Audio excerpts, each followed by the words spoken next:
it is my absolute pleasure and genuine pleasure and delight to welcome Thom Kennon to our series of conversations. Thom is an adjunct faculty member in our programs at the School of Professional Studies, teaching in integrated marketing and communications, and also the author of this extraordinary book, The Big Leap and Ethics of Insight, which we're going to discuss today. By quick way of introduction, I'm Michael Diamond. I'm a clinical assistant professor in the program here in the Division of Programs of Business, teaching in the marketing program along with Thom and other colleagues. And the dialogue we've had over the last 4 years, I think, has probably been one of the most sort of nourishing and enriching ones I've had in academic life. And so, as I said, it's an absolute pleasure to bring him to share, the knowledge and wisdom that's contained within this book. So Thom, welcome. Oh, it's amazing to be here, Michael. Thank you so much. Now, for those listening in who want to put questions to Thom, please do that through the Q&A at the bottom. I think we're probably all used to this now, but at the bottom of your screen should be a little overlapping speech bubbles. Put your questions in there, and I'll try and work them in, according either in the moment or we'll do a roundup towards the end. But I encourage you to keep the questions going. Even if we seem to miss them, just keep going, and I will curate and moderate the questions a bit later. So, so I think I wanted to start, Thom, at sort of a biographical place, and really you've distilled 66 plus years of wisdom. And you're honest enough to name your age as well, which I already thought is an act of deep honesty. But you've distilled all this wisdom of a life into this wonderful book, which is itself only volume 1, so which is a tremendous undertaking. But I wondered if you could just sketch for our students and for our listeners more generally, what that life has encompassed, especially in terms of your marketing, marketing comms, advertising sort of initiatives. Oh boy, that's a loaded question, and because of that age and time, it could be a very long answer. I'll break it into a couple of flags and highlights. I like you, I think, Michael, at some point in my very early career, I wanted to be on the boards. I thought of myself as a performer, and I looked towards that in theater arts and rock and roll and all sorts of other things, which would give me a chance to have a mic in my hand. One thing led to another, which included, paying rent consistently. And I ended up falling into the world of marketing, actually came in through direct, as we like to say. And I came in during the sort of database 80s, as it were. And I worked for an agency, the preeminent agency at the time in U.S. Culture and politics, which was Craver Matthew Smith in Falls Church, Virginia. I moved down there from where my newlywed at the time bride and I lived in New York, and I ended up working for a guy named Roger Craver, and came into the world of marketing through the lens of nonprofit fundraising and member development. And so we had all these big clients on the left side of the aisle, as it were, Greenpeace and ACLU and NOW and NARAL and all these lefty politicians, and I learned about segmentation, I learned about audience analysis through the lens of direct marketing. And I started a company on my own for a while, sort of a database segmentation analysis and consulting company. And then at the birth of digital in '94, a colleague of mine from the world of direct said, let's start a business, and we started a digital agency. So I've been in. That's when I leapt over into mostly commercial, and it's been a rocky and wonderful rocket ride since then. Ended up, we built a digital agency up, took it on the other side of the .com bubble bust, a little too longer than we should have probably. In 2004, went back to work for the holding companies, and I've been in and out of holding company agencies around the world, mostly in WPP and Omnicom networks, and their creative and their search and their social and their digital practice groups, and sort of global Madison Avenue, as it were. And I started my own digital consultancy or business and management, marketing and product consultancy, Free Radicals, about 10 years ago. And about 12 years ago, started teaching inside of the program that we met and continued to work and thrive at inside of the IMC group in SPS. So the beautiful thing for me in the last 7 or 8, 9, 10 years is to be able to take what I think I've seen and take what I think I've learned and see if I can, share it in ways with what my colleagues and my students and my clients can benefit. So that's my goal for the next 66 years is to do that. Well, I say strength to that. That's a tremendous ambition. I would note, for anybody who dives into this book, it is a very it's a very confounding book in many ways, positively confounding. But one of them is it packs such a strong punch, and there's so much, real deep insight and wisdom, and yet you really write it with great humility. I was surprised how many times, perhaps it's conversations for your therapist, but how many times you really work yourself over, and put yourself, cut yourself down to size. And I found, just parenthetically, the working out of that, of trying to, both amplify the comments that you're making, but also in some way to minimize, the authorial voice. A very fascinating sort of play there. The humility to me was the only real key. It's great that you call that out. I guess it must be more clear than I thought. And frankly, now that you say it, I wish I'd had used a therapist, but I took the long way around the block. And this book is probably the first therapist I've ever really had, because I couldn't have thought about and expressed what I thought I needed to think about and express without this recognition about how kind of sort of wrong I and many of my best and the smartest colleagues and friends and mentors and teachers and clients have been about so much. And that one moment, or that enduring moment of humility, has led to a sense of understanding that I think I felt it incumbent upon me to try to explain. Right. And it's probably a deeper insight in that humility itself, in your counsel to business leaders, that a lot of the problems we've run into probably start by a lack of humility and a lack of empathy and other things you identify. I want to turn a little bit, reading this book, it had the feel of this big epic poem, like some product of Milton. If you remember, Milton says, his objective with Paradise Lost was to explain the ways of God to man, and I really, I'm venturing into this book, you really get this big, sense. It kind of has the incantatory power of poetry, and it's wonderful.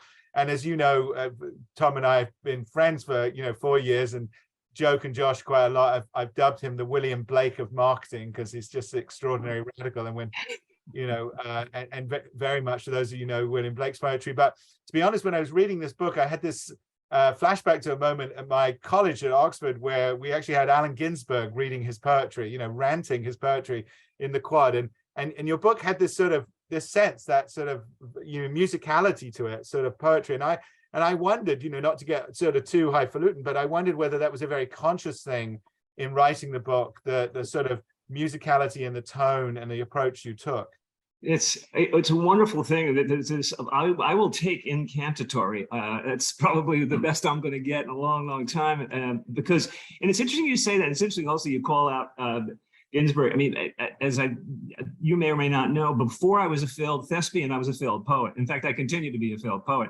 And maybe this is my way of working through that failure, because in a way, I consciously understood that what I was going to try to talk about, if I tried to, this is actually, I should correct myself. I don't know that it was a conscious decision. I think I understood that the nature and the contents of the discourse I wanted to create or to instigate was such that it probably could only be evoked and triggered a little less directly, perhaps. So some would say, and my editor did, that it gets a little, purpley, and I probably could use a little bit less, but it's interesting for you to call that out, because hopefully that helps set the stage for folks to absorb it and then to enter into this discourse as well productively.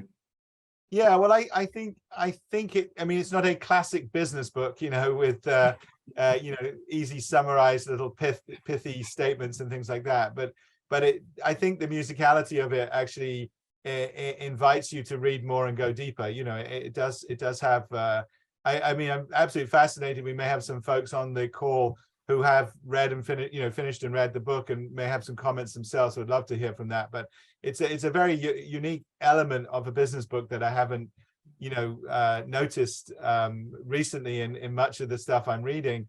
And I think it's worth calling out because it was clearly intentional and is well done. So I mean, I think you pulled it off. Thank you. That's excellent. Let's get to sort of the meat of the book in a sense, for those perhaps who haven't yet encountered the book and or learned more about what I call your project. We've been talking about this broader project for a long time. You state early on that the goal of the book, and I'm quoting here, is to brief a more ethical business behavior in the world. And that seems pretty clear. That that seems that that we're all conscious of the fact, whether we're consumers or the business roundtable or whatever, that we need to be thinking about a more ethical business practice, that there are stakeholders beyond shareholders. That seems pretty clear. But I think what is interesting, obviously, your take on it is the approach of getting there, and I'd highlight two phrases that maybe ask you to sort of unpack them a little bit from us. So you talk about this idea of developing an ethics of insights, and then you talk about this idea of an archaeology of desire. And I wonder if you sort of could unpack those two terms and how that is the platform you use to get to this point of a more ethical business brief, Superb questions. So one of the things that is, as you know, and anyone who has spent any time with the text itself will also know, is one of the things I have chosen to do, which distinguishes it, not the least of which through the style of the book, but also through the content and the reference points. I have, in the last probably 25 years or so, but the last 10 or 12 with some relative rigor, I've been a student of philosophy, and I've been reading a lot of mostly post-structuralist, sort of continental philosophy as opposed to analytic or classic Platonist. And anyway, so I've stolen from a Spinoza, standpoint and this idea of an ethics, which is, I think, a sense of praxis, right? If you think of what Milton was probably trying to do in this explaining God to man, it was to establish a framework for an ethical, behavior. And so I guess maybe at some level, an ethics to me could form a framework for behavior and a praxis, which is grounded in something, this archaeology or this genealogy almost of how we are in the world, how we treat each other, how we make value, how we thrive, how we grow, how we reward ourselves based upon this idea of shared desire is a central theme. And I take my insights around I love Deleuze, Gilles Deleuze, one of my favorite philosophers in the last 30 or 40 years, said, along with Felix Guattari and their epic, two-part volume of Capitalism and Schizophrenia, not to get too geeky here, but they literally claim that desire is the social. And what that means, I think, is the thing itself that animates life and my life and where it connects with your life. And the very nature of subjectivity itself is at stake. And so what I wanted to do was explore what that felt like through the lens of, sort of a business CEO self-help book. So you call out two of the essential sort of pillars upon which I at least started to try to frame all this stuff up.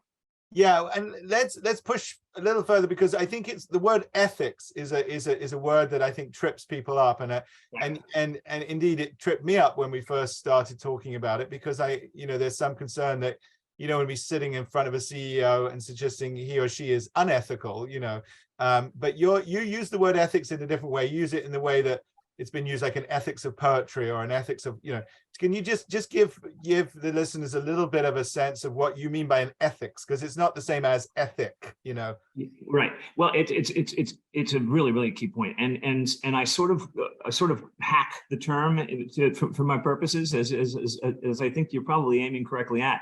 But and this goes back actually to conversations that you and I had, as you mentioned earlier. We've been talking about stuff like this for 4 years now, and I remember specifically when we were talking about this idea of a more ethical marketing, that suggests something maybe a little deeper and more troublingly, transparent than just pure purpose-based marketing, right? And you and I talked about this, and you said something really, really important to me, in fact, pivotal to me in my project, which you said that you just didn't feel that people were ready to admit that it was even possible. And that level of transparency of the ethical contents of actual marketing, because marketing, as all my colleagues have been telling me for years, marketing's job is to make brands famous. And boy, is fame the opposite of humility, and boy, is fame maybe not commensurate with an ethics. So part of what I was trying to get at was a movement that said, okay, great, you're right. And in fact, what you forced me to do with that comment, with that observation, with that provocation, was to understand that this can't be a book about marketing. It has to be a book about businessing. And therefore, I began to understand that if an ethics is a system of values, right, in which I think it could be construed to be defined pretty easily and universally, then the values that make up those ethics from a business standpoint had to challenge the very nature of the questions that we ask and answer ourselves as business leaders every single day, not the least of which was, how do we spend money on marketing?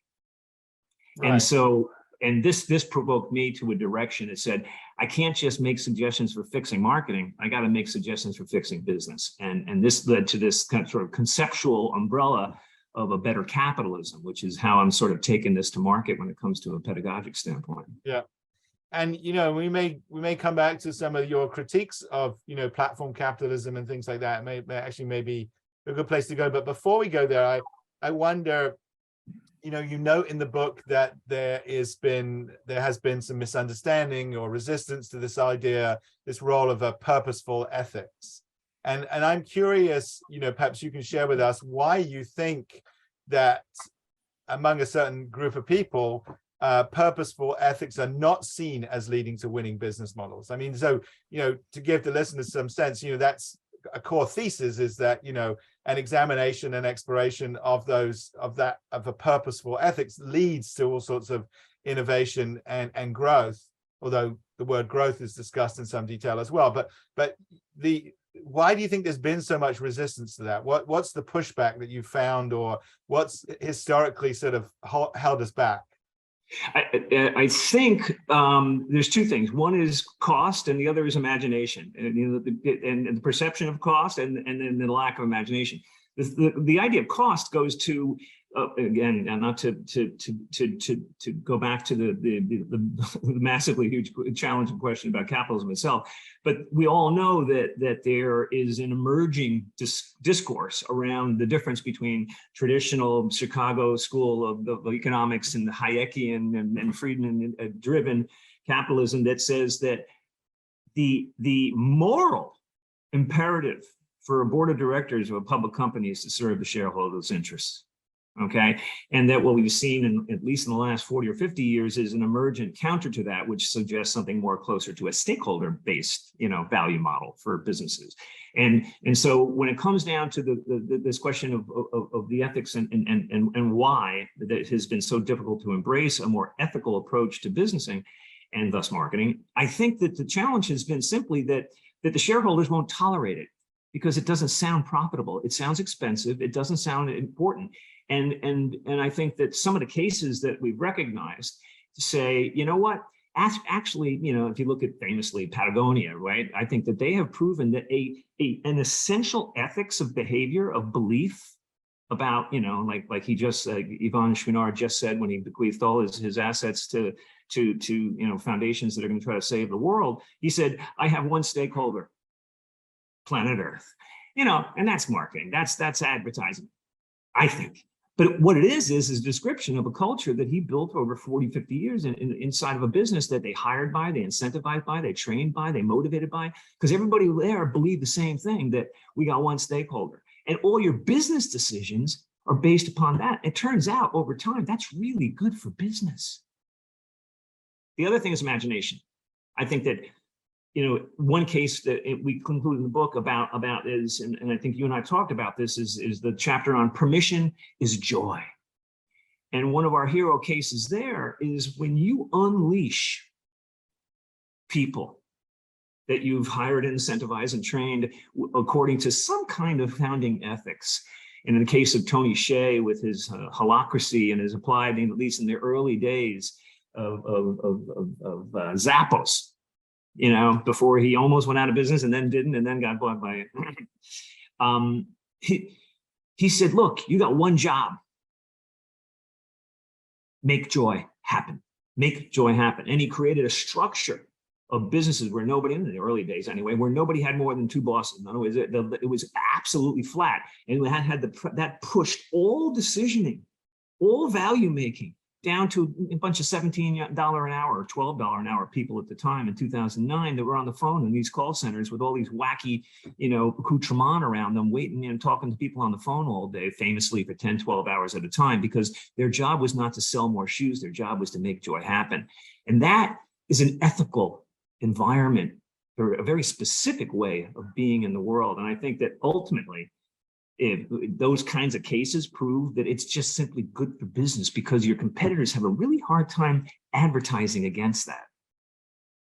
Yeah, and I mean, the debate has taken many different forms, and we got into some of this discussion. I think, Tom, we recently published some work around corporate social values and the importance of aligning them with consumer social values. And one of the sort of criticisms, at least online, that we got was the classic case of, does mayonnaise need a purpose? So for those who, don't remember, we talked a bit about this actually a couple of weeks ago in some a podcast we did, but the idea that, maybe the people running Hellmann's Mayonnaise should focus on, making the mayonnaise better and making money making mayonnaise, and worry less about whether it has a purpose. So where do you think the limits of this idea of the ethics of businessing, or does every brand, every company need to start there, find that, or are there places where that just doesn't make sense to you? No, it's a $64 trillion question. I think to counter does mayonnaise need a purpose, I would just say, Newman's Own. Okay. And I was around in the late 70s or whenever, when Paul Newman said, I'm going to do something with my money and my fame, like, fix a little piece of the world by creating a product that is pretty much a commodity product, tomato sauce or whatever, and do it in a way that no one's ever done tomato sauce before. And do it with some sort of purposeful and intentional, outcome that makes a little bit of a better world when it comes to sustainability, when it comes to, nonprofit, donations and things like that. So I believe it's possible even at the commodity level. I mean, look at a commodity like bottled water. Look at commodity. Here's a good example of it gone wrong, or it was going right until it went wrong. Danone, right? As the parent company is known internationally outside of, how we say it in New York, Danone. Famously, Faber, I forget his first name, CEO for 8, 9, 12, 13 years, was on a roll with Danone and spent all of this time on a supply chain out there working on soil erosion issues, working with individual farmers, with cooperatives about sustainable practices, about irrigation and about soil content, all because his product was based upon having, happy cows. And he just went down that rabbit hole because he believed that purpose really was ethical and that it was good for business and it was a long term. And he actually talked the board into taking two different types of stock. One for the people who wanted to bet on purpose, long-term stock and Danone, and the other for the people that wanted to get in and out and trade. And then his leash ran out, and the shareholders got together, and he was fired. And so, to me, it works. It should work as a strategy for informing how we treat each other inside our business and how we treat all the stakeholders, regardless of the category. Yeah, well, the emphasis is on it should work, and I think the same pushback, was faced by, Joke, but Unilever at the time, that, and I think what they had to do was sort of come back and say it's not or. So, I think the fear people have is that you take your eye off the ball of the levers of, making money. And the argument I think we have to say is either the case you're making, which is, through some of these approaches and methods, you're likely to be more differentiated, more innovative, make more money, etc.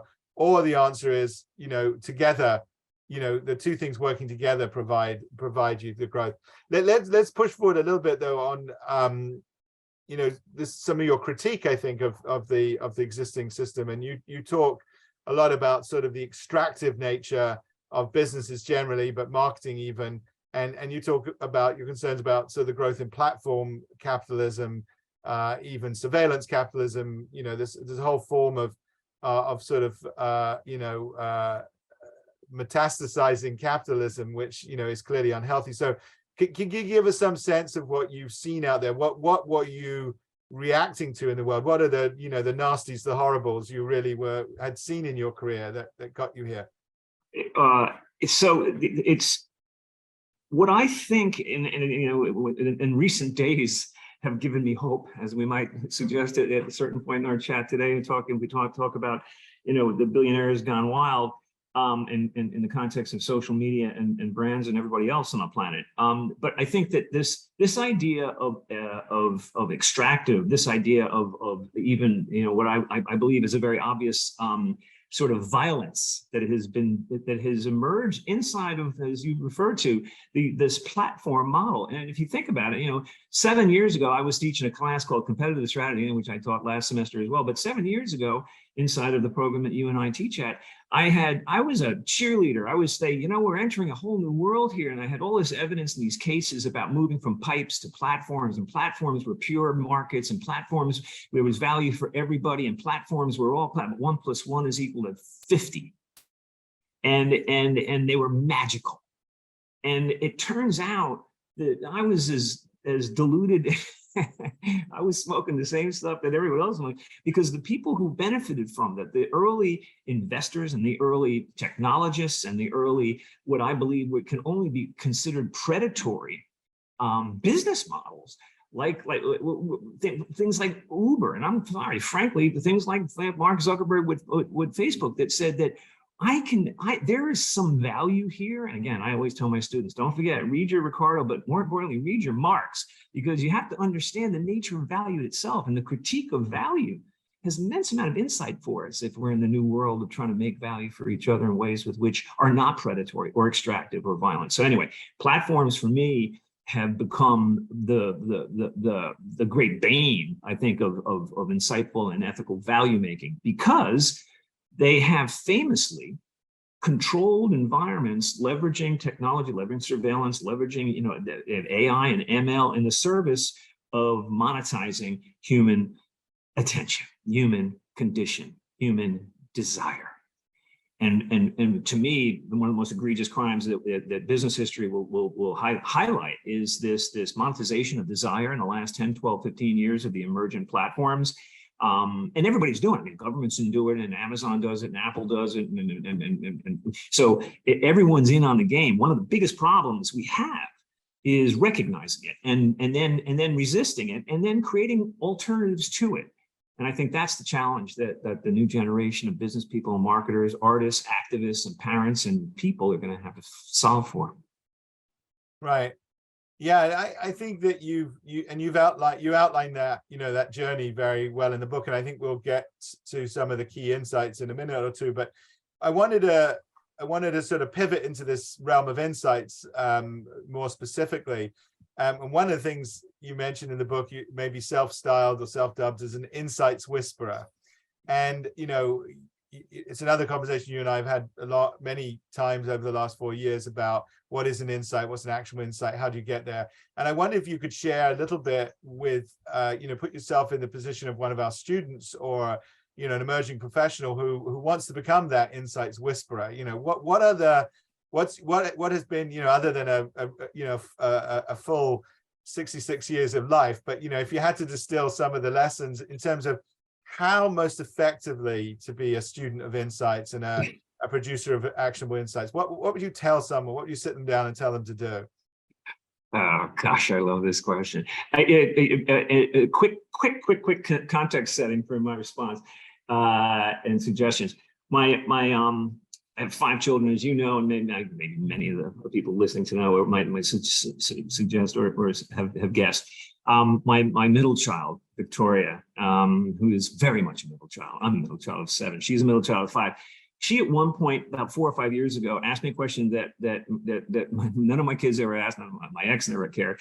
And she said, "Dad, you know what? When people ask me what you do, and I never know what to tell them. What do you do?" And I said, and I was completely flat-footed. I said, you know, because in my book I introduced myself as a shameful marketing shill, and which is true. I said, you know what? Tell people your dad makes people up for a living. And I thought, as I said it, I thought that's probably not only is that probably relatively accurate, but it could be the only real minor skill I've developed in those 66 years. And it has to do with this question of insight. It has to do with understanding the connection between human desire and insight. And one of the keys, I think, because I teach as I think you do so much, I teach strategically, but you teach practically to, you know, we are in a very interesting academic environment here inside this program, because we get a chance, we're practitioners, and we get a chance to teach people applied skill, applied ways of being in the world for businesses and the brands that they're going to work for. So anyway, I think that I teach them like I want them all to become strategists. And at the beginning of the class, I say, hey, how many people want to work for a brand when they get their degree? How many people want to work for an agency? How many people want to start up? How many want to be an entrepreneur? And I get these mix of answers. I say, well, good. I'm going to treat you all like you're going to be strategists, because for the purposes of the kind of content we're going to cover and the kind of insights we're going to ask you to adduce, that's going to be helpful. So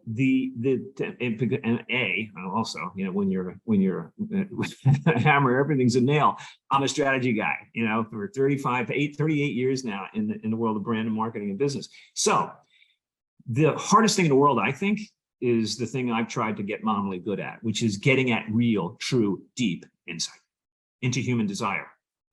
And because I write briefs for a living, I develop strategy for a living, I do plans for a living, and you have to have insight to do that. So the brief, right? The brief is the bridge between strategy and creative, or between strategy and doing, between thinking and doing. And so the insight is the hardest thing to get at. And I have been in numerous meetings in the 38 years I've been in the world of brand marketing as an agency services guy, where people have said to me, that's not an insight. And I have been humiliated and denigrated. And then I thought to myself, my God, if they're right, I'm crushed. And I go out and I find a deeper insight. I work on it.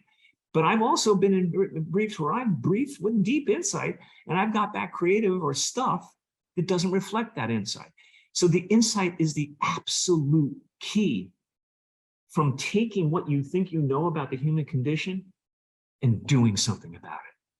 And that's the job of businessing, that's the job of marketing. So to me, there is ample proof that the deeper the insight, the more compelling the attention that you will gain, the engagement you might accrue, and then maybe the connection that you might drive between your prospective customers and your fans for life, if you're a business or a brand.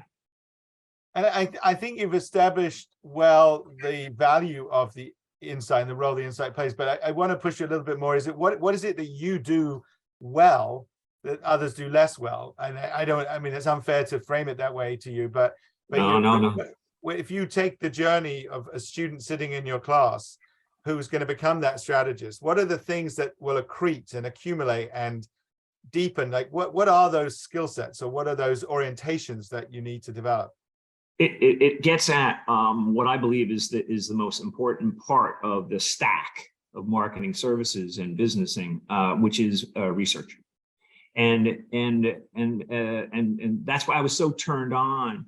And I've asked you questions in the last week or two since you and Milos and team published this amazing work, this new index. I was so turned on by it because, to me, I had become very jaundiced about the potential for projective, quantitative, survey-based research to get at true deep insight. Because I think when you design, again, we're not going to debate the merits of one or the other, but I do believe that observational, ethnographic research has the potential for adducing or uncovering or surfacing surprisingly weird insight. Because because I've been doing both forever, and when I set out to do a hypothesis testing, or I set out to do a survey design, or I set out to put together a fielding, a profile for who I want to field this to, I think, at least in my experience, I'm almost constantly limiting my ability to be surprised, because I define the terms, I define the question, I define the response template, I define the fielding, I define the sampling error, I define all these things.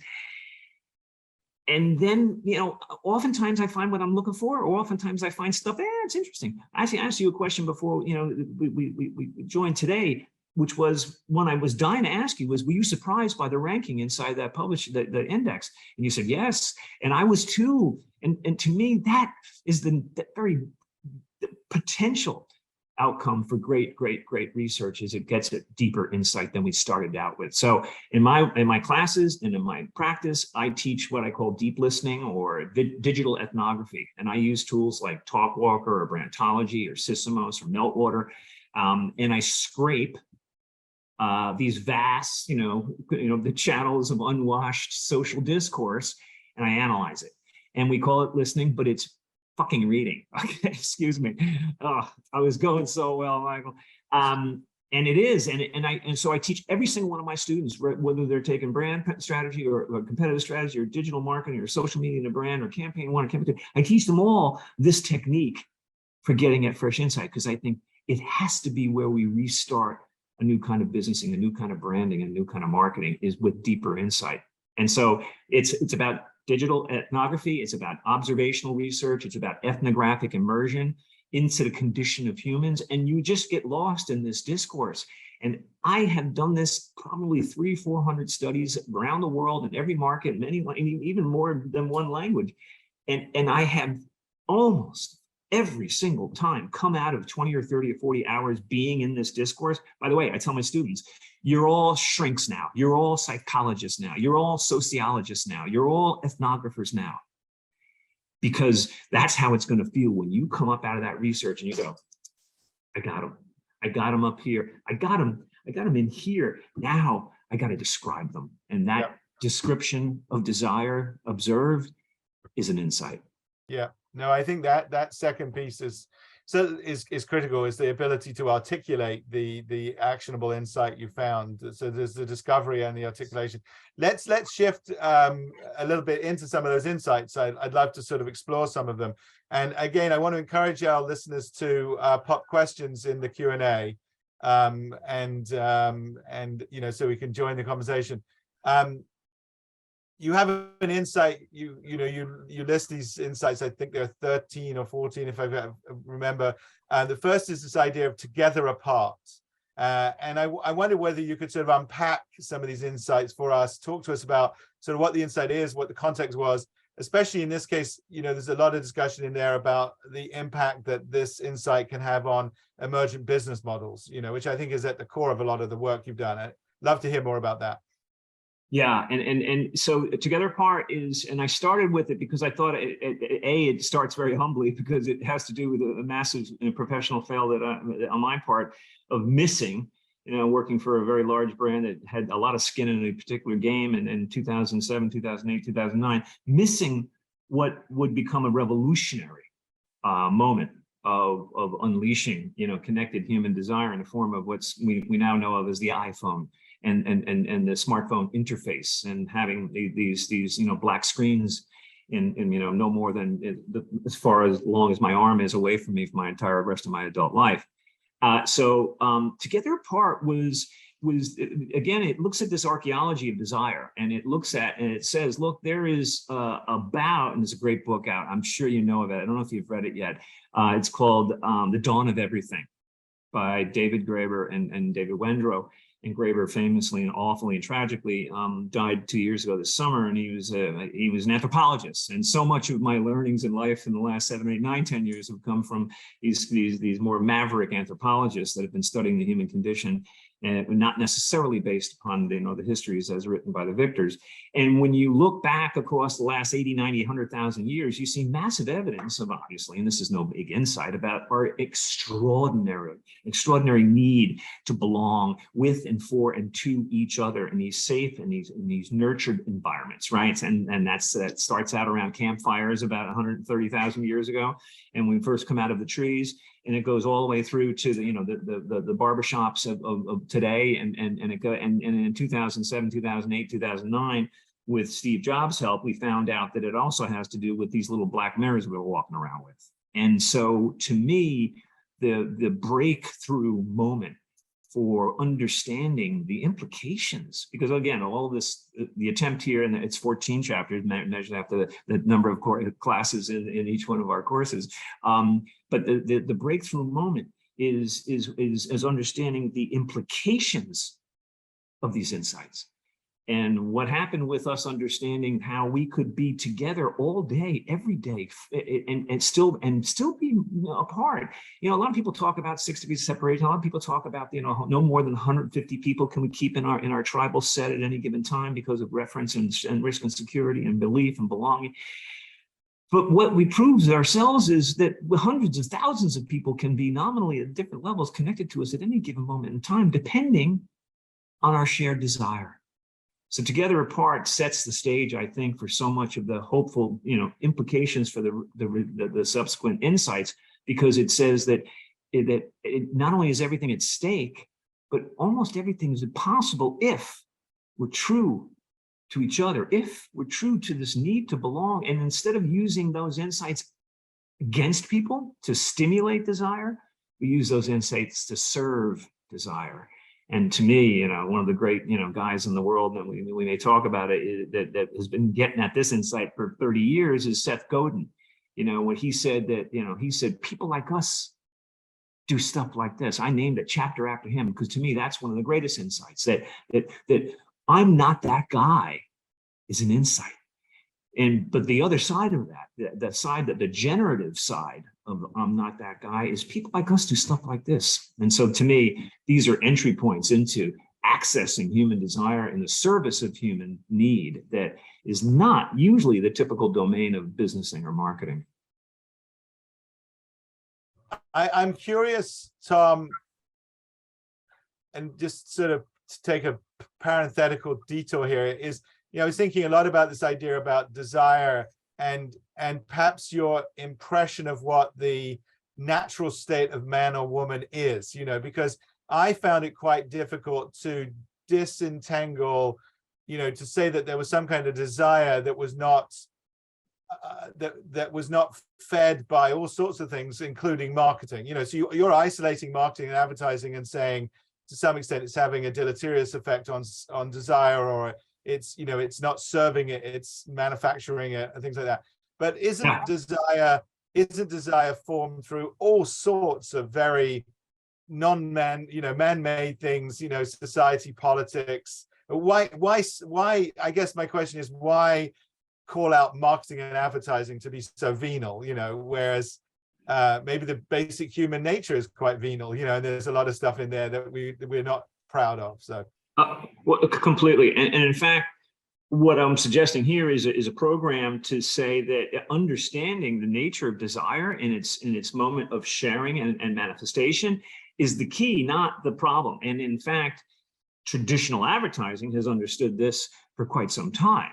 And yet it has used this insight about human desire, I think, against people, as it were, to get them to manipulate people, to persuade people, to stimulate people. Where, in other words, if I believe that people have basic needs, and we all believe this, right? We all have, and in fact, Godin does a great thing in his book, This Is Marketing, where he critiques provides an analytic of the difference between want and need.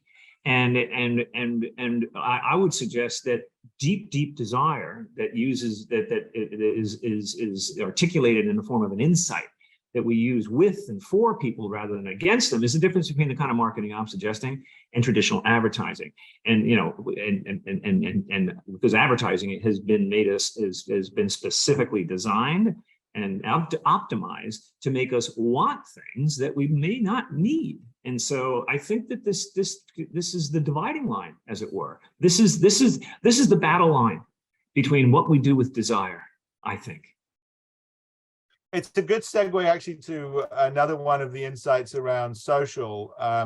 You know, and that chapter is titled "Social as a Bank," and you talk about the idea that social currency is fueling, sustaining, and nurturing societies. But obviously, its most obvious effect seems to be a negative one right now, and a lot of anxiety about the misuse of social media, particularly, and some of these social networks. I wonder if you could comment on that a bit about, you know, how we rescue ourselves in a sense, you know, and perhaps turn social media in a new direction to be this force for good that you, I think, believe it could be. Yeah. Oh boy, this is an episode in itself. If we dive all the way through, I think that so much of what my work is inspired by and informed by are the sociologists and the cultural ethnographers and anthropologists like Marcel Mauss, right, and his famous book The Gift, where he talks about these systems of circulation, of value circulation and exchange that essentially they're not necessarily primitive, but we call them that. But what he recognizes is they're pre-capital.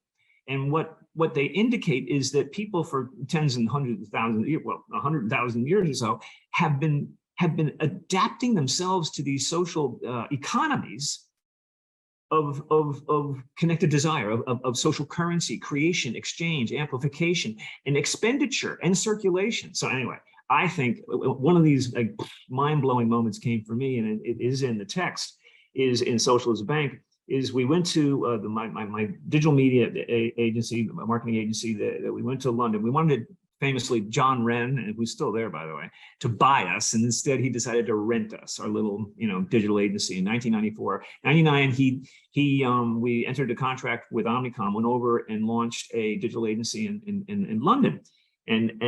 And we had a chance to do a campaign, a CRM campaign for Tennent's Beer. I bet you remember or know of Tennent's Beer, right? Lad's Beer, right?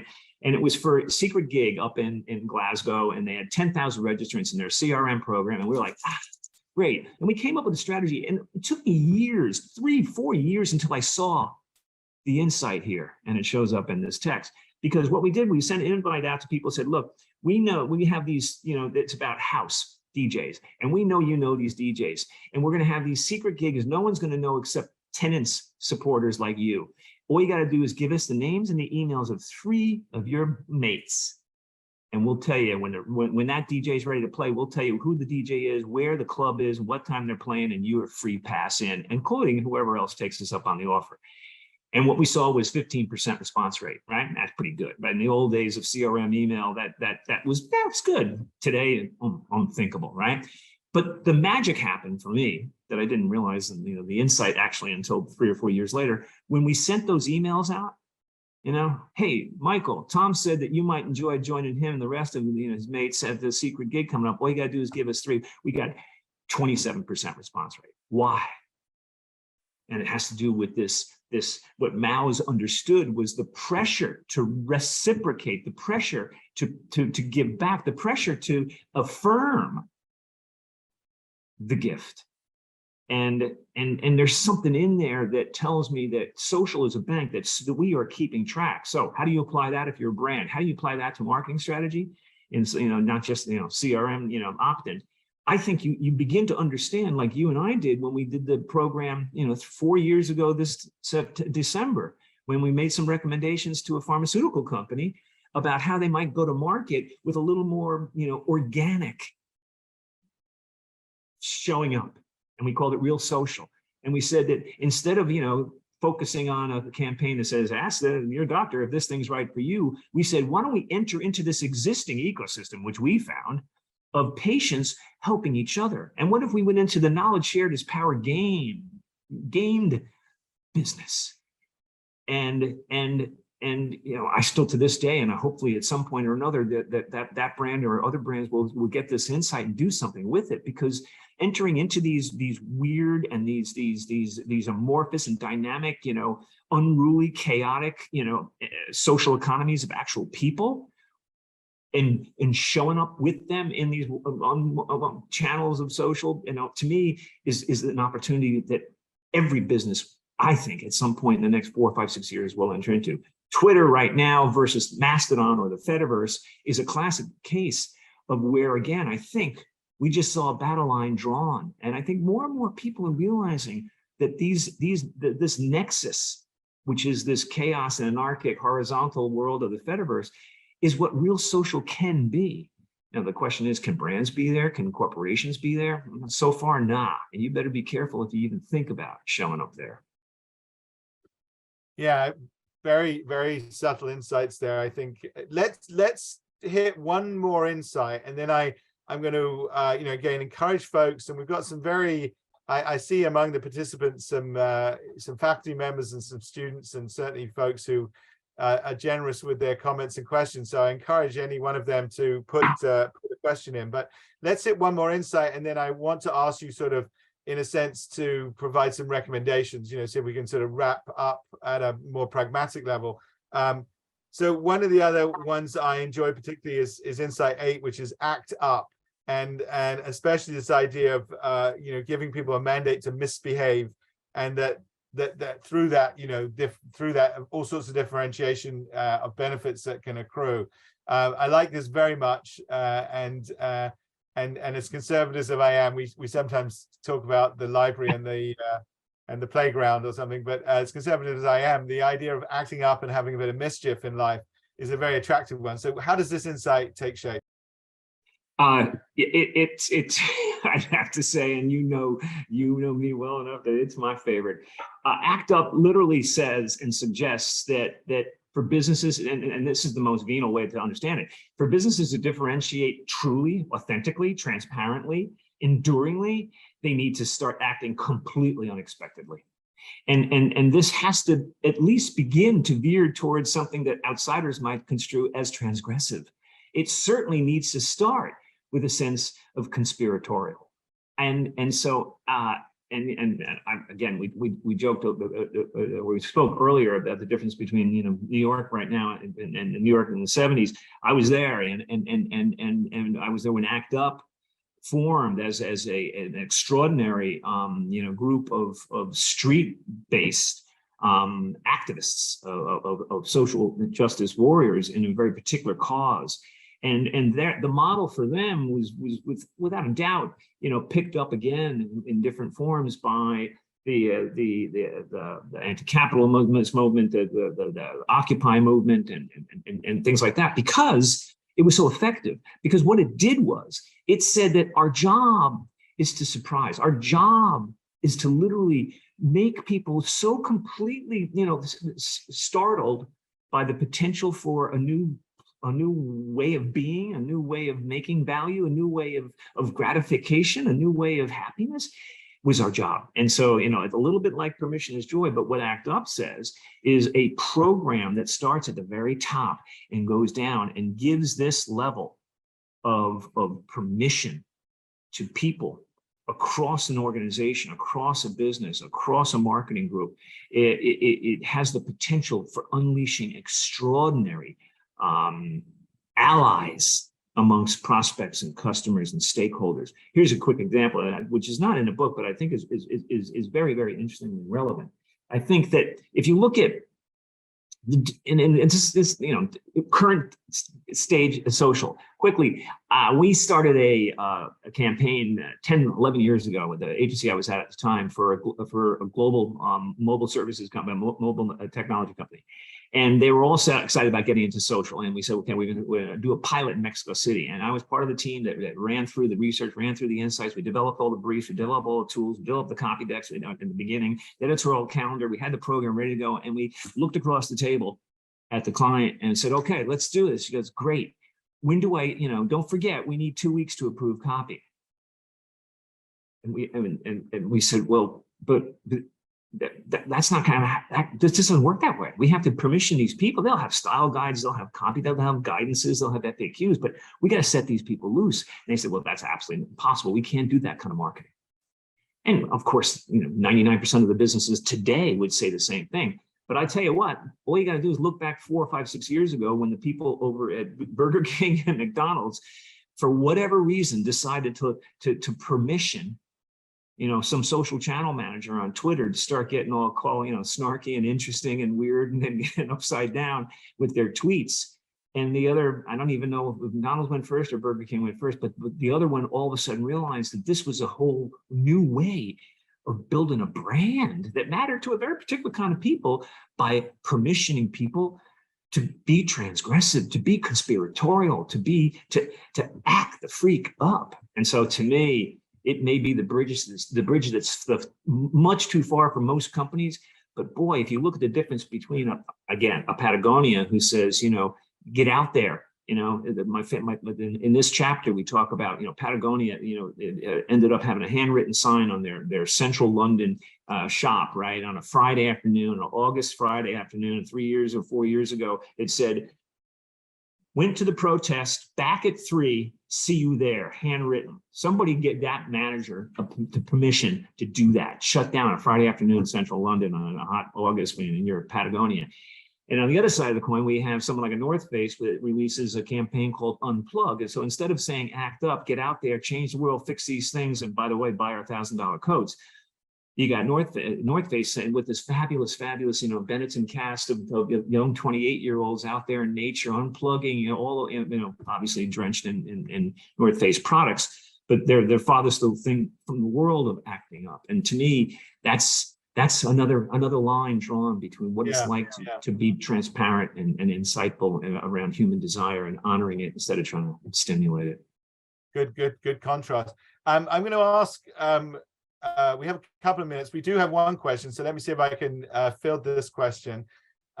Tim Reese asks, how do you think about the complexity of unintended consequences when you're acting ethically? And the example is the case study about Hershey's, who trying to deal with labor practices among child labor practices with their suppliers, and clearly none of us support child labor abuses, but if companies like Hershey start canceling contracts in these neighborhoods and these environments which were using child labor, one of the consequences may well be that poor families now lose a source of income and make matters worse. So a complex question, obviously, and certainly a business decision, not a marketing decision per se, but how does one get your head around the unintended consequences? And I think it does speak to an issue a lot of people have with purpose-driven work, which is, whose purpose are you choosing? Whose benefit are you choosing to amplify? So any thoughts on that? And then I'd love you just maybe segue directly into a question about, sitting opposite a CMO, what your top 2 or 3 pieces of advice be? So, and then we'll probably do our closing piece then. But Tim sparks a very, very, very, very critical moment for interrogation into if we really believe what we're talking about here. And I think the answer is that it's extraordinarily risk. It's extraordinarily risky, task, this essentially owning it all. I mean, this is the insight. In fact, we're writing a chapter right now around owning it all, which says we have to, in fact, Hershey's, first of all, you have to decide whether or not you're going to try to advertise purpose and corporate service responsibility when your house is not in order and you're going to get caught, or before you start saying we believe that we're going to, take responsibility for all these things and fix it first. Because when that turns into just PR that gets exposed as not real, then you're way behind where you would have been anyway if you did nothing. So, and I know who was paying attention to the Hershey's case because it's a company called Mars. And Mars, a year ago, October, announced an entire program that said, we're going to own it all. Literally, they said this. The CEO of Mars got up and said, you know what, we're going to go back out like the infamous, erstwhile CEO from Danone, we're going to go out to our supply chain and we are going to take responsibility for ethical, pay and work conditions and treatment and sanitary conditions at the entire supply chain. And that's really expensive. And so, by the way, expect to pay more for our chocolate. And that's what has to happen. the costs for being more ethical have to be spread amongst all the stakeholders if all the stakeholders matter equally. And so it's an extraordinarily different way for a business to be in the world. Yeah, no, I think it's the observation that someone shared with me is that, you know, the benefits have tended of business to be, you know, reaped through profits, but the costs externalized, you know, into these communities that we're serving. And you're talking about reversing that a little bit. So let's finish up with this question. You know, you're sitting opposite a CMO. He or she has not read The Leap, have not taken the big leap with you at least, and got a bit stuck early on with discussions of philosophy and Mauss and Deleuze and all others. And so you have to sort of sum it up for him or her in 2 or 3 bullets. You know, like what are your big recommendations? What would you say he or she do in the, you know, in the next 3 months, 6 months, 12 months? What would you want them focused on? Well, I'm going to surprise you because I'm going to name check one of the pundits that I usually lecture against, Mark Ritson, who is famously, along with Byron Sharp, believes that it's all about the shareholders, it's all about the money, it's all about the advertising weight and CPMs and GRPs and then everything else be damned. Because one of the things that Mark Ritson has famously championed for years is what they call zero-based budgeting. And so the first thing I would say is take Mark Ritson's advice now and say to your team, say to your product managers, say to everybody that as of now, there's no such thing as we're going to do what we did last year with 10% more or 10% less. We are going to do whatever we decide to do this year based upon what we think we should do this year. And so that's the first step. First step is saying a white piece of paper now presents. Second thing is to ask yourself, is there anything you stand for that your competitors don't? Is there anything believable, true, anything that passes the sniff test with some degree of flying colors that you could say right now makes you different, makes you real, makes you authentic, makes you is a defendable 2 or 3 words that define a purpose or a belief about the way the world is and should work with you in it, along with your stakeholders, that your competitors can't say.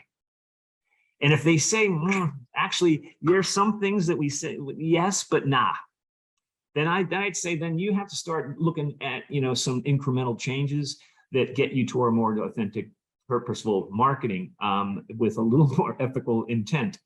But if they say, yes, it's these words, it's this belief, it's this POV, it's this statement of purpose, it's this, then we begin to work with them to create a teleology that didn't exist before inside their business. And that's what this new ethical framework for a more insightful, you know, approach to value in the world is serving human desire instead of stimulating it. It is about creating a new teleology inside of the world of the corporation. And that, boy, is that a challenge. And I'd love to help any CMO on the planet do that. Yeah. Well, you've probably got to not use the word teleology, though. That's the you may have lost them at that, although that whole discussion about the telos is a fascinating one. We'll take that up in another episode, I guess, or whatever. Excellent. All right, Excellent. folks, this has been for me an inestimable pleasure, and we've indulged you by keeping you an extra 4 or 5 minutes after the close. There is some advertorials I need to just flash up, but I want to thank Thom enormously for engaging this conversation. I encourage you strongly to read the book. It's a tremendous effort and a sort of an insight, not just the insights Thom shares, but an insight into Thom's way of thinking, you know, and which is itself incredibly instructive. So it's an immeasurably enriching book. I want to encourage everybody to read it. So if you haven't got your copy, and recommend it to students and others. So Patrick and Phil, if you want me to finish up with some announcements, I'm happy to do.